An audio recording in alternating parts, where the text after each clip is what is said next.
कहानी इस खानदान से शुरू होती है जो नाश्ते की खुशगवार सुबह गुजार रहा है। अचानक घर जबरदस्त हिलने लगता है। मैक्स फौरन अपनी बीवी और दो बच्चों को मेज के नीचे छुपाता है। वो समझते हैं कि ये सिर्फ एक आम जल्जला है, लेकिन इसकी बीवी का साबक शोहर जैक अचानक अंदर आता है। ज्यादा वजाहत किए बगैर चीखते हुए कहता है कि फौरन इसके साथ निकलें। जैसे ही वो गाड़ी में बैठते हैं, इनका घर मलबे में तब्दील हो चुका होता है। जैक फौरन रफ्तार बढ़ाता है और जमीन इनके पीछे मौज की तरह ऊपर नीचे होने लगती है। इसी दौरान सामने एक बूढ़ा जोड़ा आस्ता आस्ता गाड़ी चला रहा होता है और जैक मजबूर होकर सब्जा जहाज पर चढ़ा देता है।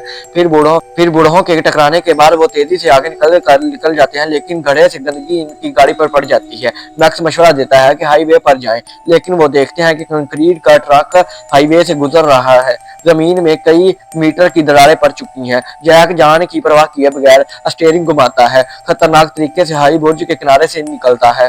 फिर एक गिरने वाली इमारत रास्ता रोकती है। वो नहायत खतरनाक हालात के बाद एयरपोर्ट पहुंचते हैं, लेकिन वहां पायलट को देखते हैं कि वो भी वहां पर तड़प रहा है। खुशकिस्मती से मैक्स ने कुछ पायलट के ऑनलाइन कोर्स किए होते हैं। अब हालात बेबस थे। जैक के दबाव पर मैक्स जबरदस्ती पायलट सीट पर बैठता है। जैसे ही जहाज स्टार्ट होता है, रनवे टूटने लगता है, लेकिन आखिरकार जहाज कामयाबी से उड़ता है। फिर पूरे बड़े आजम को पानी में डूबता देखकर सब परेशान रह जाते हैं।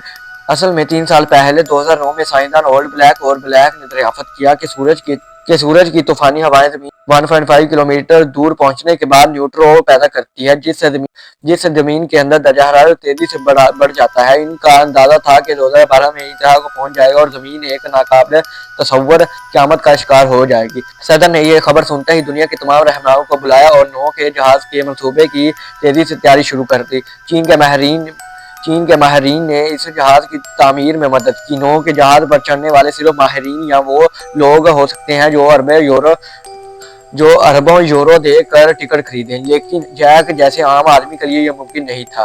चंद दिन पहले वो अपने दो बच्चों के साथ रॉयल पार्क में कैंपिंग के लिए गया कि इनको एक पागल शख्स मिला जिसने नूह के जहाज का जिक्र किया। जैक ने यकीन नहीं किया, लेकिन आज सुबह इसके अमीर मालिक ने फोन करके कहा कि वो अपने बच्चों के एयरपोर्ट पर ले जाए क्योंकि इनके पास टिकट है। जैक को अब यकीन आ गया कि दुनिया वाकई तबाह हो रही है। सबको समझाने के बाद जैक ने कहा कि अब हमें रॉयल पार्क जाना होगा क्योंकि वो पागल शख्स वहाँ है और उसके पास एक नक्शा है जिससे नूह के जहाज तक पहुंचा जा सकता है। जहाज कामयाबी से लैंड करता है। जैक अपनी बीवी से जहाज को ईंधन देने को कहता है, फिर अपनी बीवी के साथ पागल शख्स की गाड़ी तलाश करता है, मगर वो गाड़ी में नहीं मिलता। बस रेडियो से पता चलता है कि वो पहाड़ के ऊपर बराह रास्त नशरियात कर रहा है। जैक फौरन गाड़ी लेकर वहां पहुंचता है। इस दौरान जबरदस्त आतिशबाजी होती है। जैक अपनी महारत से गाड़ी चलाता है और खतरनाक लावा और गिरते हुए रास्तों से बच जाता है। अपनी बेटी को अपनी बीवी के हवाले करता है और दोबारा गाड़ी में नक्शा तलाश करता है, लेकिन जमीन धंसने से वो और गाड़ी नीचे गिरते हैं। सब समझते हैं कि जैक मर जाएगा, मगर अचानक एक हाथ ऊपर उठता है। मैक्स इतिहास से सुस्त रफ्तार से बढ़ता है और जैक कामयाबी से जहाज में चढ़ता है। नक्शा देखकर पता चलता है कि नूह का जहाज चाइना तिब्बती इलाके में है। छोटे जहाज से वहां पहुंचना मुमकिन नहीं, तो वो लास वेगास उतरते हैं ताकि बड़ा जहाज ले सके। एयरपोर्ट मुकम्मल तबाह है। वहां सब लोग रुकावटों से बचते हुए बाल में छुप जाते हैं। जैक अपने मालिक को देखता है जो टिकट रखता है और आखिरकार इन्हें एक बड़े जहाज पर ले जाया जाता है। जहाज उड़ता है, रनवे टूट जाता है, वो एफल टावर से टकराकर बच जाते हैं। हालात खतरनाक होते हैं, लेकिन वो हौसला नहीं हारते।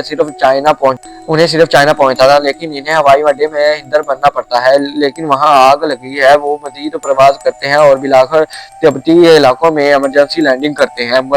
मालिक का ख्याल था कि गाड़ी से सब को ले जाएं। मैक्स और जैक मदद करते हैं और सब नूह के जहाज के करीब पहुंच जाते हैं, मगर टिकट न होने की वजह से कुछ लोग बाहर रह जाते हैं। जैक हिम्मत नहीं आता और सबको साथ लेकर आगे बढ़ता है।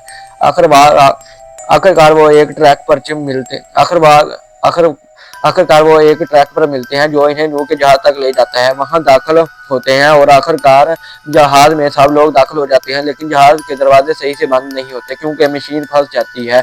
जैक और इसके दोस्त इनको दुरुस्त करने की कोशिश करते हैं और बिलाखर जैक के बेटे की मदद से मशीन बाहर निकाली जाती है और दरवाजे बंद होते हैं और इंजन चलता है। जहाज बहराई हालात के बावजूद बच जाता है और वो सब वहां से निकल जाते हैं, लेकिन लेकिन इसी दौरान जैक खुद को पानी में जैक पानी बाद में वो दोबारा नजर आता है और सब खुशी से चलाते हैं। एक माह बाद समंदर का तूफान खत्म हो जाता है, आतिशबाजी की राख बैठ जाती है, जमीन पर सुकून आता है और लोग सूरज की रोशनी महसूस करते हैं। जमीन की नई हालत में इंसान नई तहजीब के आगाज के लिए तैयारी करता है। उम्मीद है कि आप इंसान माहौल की हिफाजत करेंगे, वरना क़यामत दोबारा आ सकती है। और अगर आपको ये वीडियो अच्छी लगी हो तो चैनल को सब्सक्राइब कर दें और वीडियो को लाइक करें।